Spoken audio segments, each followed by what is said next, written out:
बिहार की सियासत में मटन पार्टी पर बवाल मच गया है। लखीसराय जिले के सूर्यगढ़ में केंद्रीय मंत्री ललन सिंह और बिहार सरकार के ग्रामीण कार्य मंत्री अशोक चौधरी ने विधानसभा क्षेत्र में योजनाओं का शिलान्यास और उद्घाटन कार्यक्रम में आए लोगों के लिए भोजन की व्यवस्था की। खाने में वेज और नॉनवेज दोनों रखा गया। इसकी घोषणा कार्यक्रम के मंच से खुद ही केंद्रीय मंत्री ललन सिंह ने कर दी। मंत्री जी ने कहा, आप लोगों के लिए भोजन की व्यवस्था है, खाना खाकर जाइएगा। मुस्कान भरी लहजों में उन्होंने कहा कि भोजन बना हुआ है, बढ़िया है, सावन वाला भी भोजन है और जो सावन माह में नहीं मानते हैं उनके लिए भी भोजन की व्यवस्था है। तो कांग्रेस और आरजेडी ने सावन में मटन पार्टी पर अब सवाल उठा दिए। भोजन बनल हो, बढ़िया भोजन हो, सावन के भी इंतजाम हो, सावन वाला भोजन के भी हो, आज जे सावन नहीं मनावा हो ओकरो है।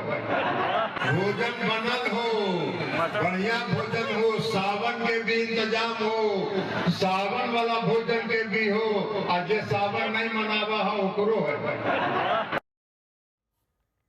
तो ये तस्वीरें उसी भोज पार्टी की हैं। विपक्ष ये सवाल उठा रहा है कि आखिरकार सावन में मटन पार्टी करने की क्या जरूरत थी। वेज नॉनवेज दोनों था तो नॉनवेज ना रखते, सिर्फ वेज रख लेते। ये सवाल विपक्ष द्वारा उठाए जा रहे हैं और कहा जा रहा है इतना बड़ा भोज कर डाला, इतना पावन सावन का महीना चल रहा है, इसमें नॉनवेज परोसने की क्या जरूरत थी। और ललन सिंह खुद उसका अनाउंसमेंट मंच से कर रहे हैं। रोहिणी आचार्य का ये ट्वीट देखिए, कह रही है, ढोंग रच रच ढकोसले फैला, दूसरों के खान पान में खोट निकालने वाले कपटी और बड़े धूर्त हैं ये कान फूकने वाले। कथनी करनी में अंतर इनके, ये जहरीले मंतर फूकने वाले, ये धर्म का मर्म छिपाते हैं, अपना थूक ही चाट जाते हैं, असल में ये दोहरे चरित्र वाले हैं। शशि भूषण, अब मटन पार्टी को लेकर सवाल उठ रहे हैं। सावन का महीना है, जाहिर तौर पर इतना मतलब रोहिणी आचार्य का जो ट्वीट है उसमें जिस शब्दों का इस्तेमाल किया गया है वो जाहिर तौर पर उनके भाई तेजस्वी से काफी प्रेरणादायक लगता है।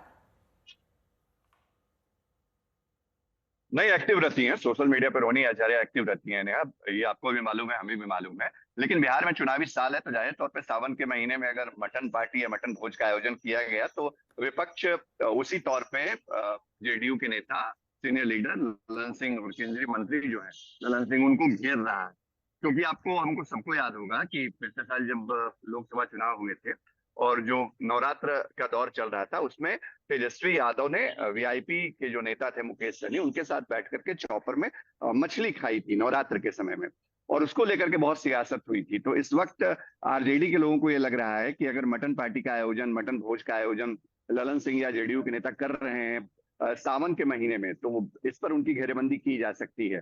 तो राजनीति इसी तौर पे आगे बढ़ रही है और चुनाव है बिहार में, सबको मालूम है। हालांकि ललन सिंह ने खुद मन से कहा भी कि सावन का महीना है, जिनको खाना है खाएं, जिनको नहीं खाना है वो ना खाएं। जो नहीं खाने वाले हैं नॉनवेज, मटन का स्वाद जो नहीं ले सकते हैं उनके लिए भी इंतजाम है। तो ललन सिंह का एक खास अंदाज रहा है अपने इलाके में। मुंगेर के वो सांसद हैं और उस इलाके में जहाँ कहीं भी कार्यक्रम होता है वो जाते हैं तो वहाँ भोज का आयोजन होता है। कल भी हमने वही तस्वीर देखी थी और इस दौरान जो मटन परोसा गया उसको लेकर के अब आरजेडी घेरेबंदी कर रही है जनता दल यूनाइटेड और एनडीए की। नेहा, बहुत बहुत शुक्रिया तमाम जानकारी के लिए। आपका